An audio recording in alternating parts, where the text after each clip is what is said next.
నమస్కారం అండి. నా పేరు డాక్టర్ డి శ్రీనివాసరావు అండి. నేను consultant neurologist Medicover hospital Secunderabad. యూజువల్గా మనం కంప్లైంట్స్ వింటుంటాము. పేషెంట్స్ వచ్చి సార్ నాకు నడుము నొప్పి వస్తుందని అంటుంటారు.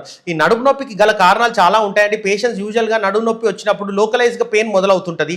అంటే వెన్నుపూసలో ఉన్న భాగంలోనే మొదలయ్యి తర్వాత తీవ్రతరం దాలుస్తున్నప్పుడు వాళ్ళు ఏదైనా పని చేస్తున్నా, ఒత్తిడికి లోనవుతున్నా, బరువులు ఎత్తుతున్నా, పరిగెత్తుతున్నా, లేకుంటే ఎక్కువ సమయము పని చేస్తున్నా కూడా ఈ నడుము నొప్పి అనేది తీవ్రతరం పెరుగుతూ ఉంటుంటుంది. అదే అది తీవ్రతరం పెరిగి కాళ్ళల్లోకి తిమ్మిలు రావడం కానీ, వంగినప్పుడు తిమ్మిర్లు రావడము, షాక్ కొట్టినట్టు అనిపించడము, లేకుంటే వాళ్ళు యూరినరీ ఇన్కాంటినెన్స్ కూడా తీవ్ర రూపంలో వాళ్ళకు ఫుడ్ డ్రాప్ అవ్వడము, యూరినరీ ఇన్కాంటినెన్స్ అయిపోవడము, ఇవన్నీ కూడా సిమ్టమ్స్ అండి, లక్షణాలు.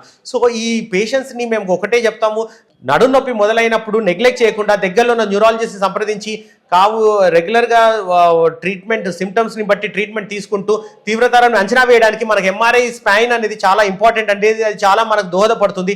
ఆ స్కాన్ చేసుకున్నాక మనకి అంత తీవ్రతరంగా ఎంత ఒత్తిడి పడుతుందో నరం మీద చూసుకొని దానికి సంబంధించి ఫస్ట్ మెడిసిన్స్తో స్టార్ట్ చేసి ఇనీషియల్గా మెడిసిన్స్ అన్ని వాడుతూ ఉండగా ఎంతైతే సమయం ద్వారా మనకు మెడిసిన్స్తో కవర్ అవుతుందో అంత మెడిసిన్స్ వాడుకుంటూ ఒకవేళ తీవ్రతరం దాల్చినప్పుడు లేక ఫుడ్ డ్రాప్ డెవలప్ అయిపోయినప్పుడు సెన్సరీ సిమ్టమ్స్ చాలా తీవ్రంగా అయిపోయినప్పుడు నమ్నెస్ వచ్చేసింది అనుకోండి, అప్పుడు స్కాన్ చూసుకొని ఒకవేళ తీవ్రంగా డిస్క్ అనేది ప్రొలాప్స్ అయ్యి నరాన్ని నొక్కుతుందంటే సర్జరీ ద్వారా కంపల్సరీ దాన్ని ఆ కంప్రెషన్ రిలీవ్ చేసుకొని మందులు వాడాల్సి వస్తుందండి.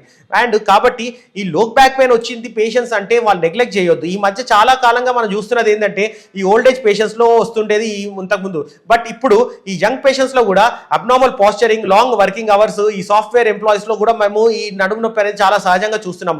వాళ్ళు జిమ్కి వెళ్ళినప్పుడు కూడా వాళ్ళ పర్యవేక్షణ లేకుండా ఎక్కువ బరువులు ఎత్తినప్పుడు కూడా సడన్గా డిస్క్ ప్రొలాప్స్ అనేది జరగడం జరుగుతుంటుంది. కాబట్టి మేము చాలా మందికి చెప్తుంటాము, డిస్క్ ప్రొలాప్స్కి కారణాలు మీరు ఎక్సర్సైజ్ చేస్తున్నప్పుడు సడన్గా ఏదైనా డిస్క్ ప్రొలాప్స్ అయ్యే ఆస్కారం ఉంటుంది కాబట్టి అది నరాన్ని నొక్కుతుంటుంది. కాబట్టి మేము పర్యవేక్షణలోనే జిమ్ చేయాలని కూడా చెప్తుంటాం.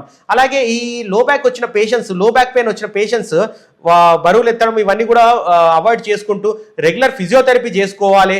వెన్నుపూస ఉన్న కండరాల్ని గట్టిపరుచుకొని మాత్రలు వేసుకుంటే చాలా మెరుగవుతుంటుంది. కాబట్టి మీరు ఎనీ టైం మీకు ఎప్పుడైనా నడుము నొప్పి రాగానే ఇమీడియట్గా డాక్టర్ గారిని సంప్రదించి వైద్యం చేసుకోవాలని నేను కోరుకుంటున్నాను. Thank you.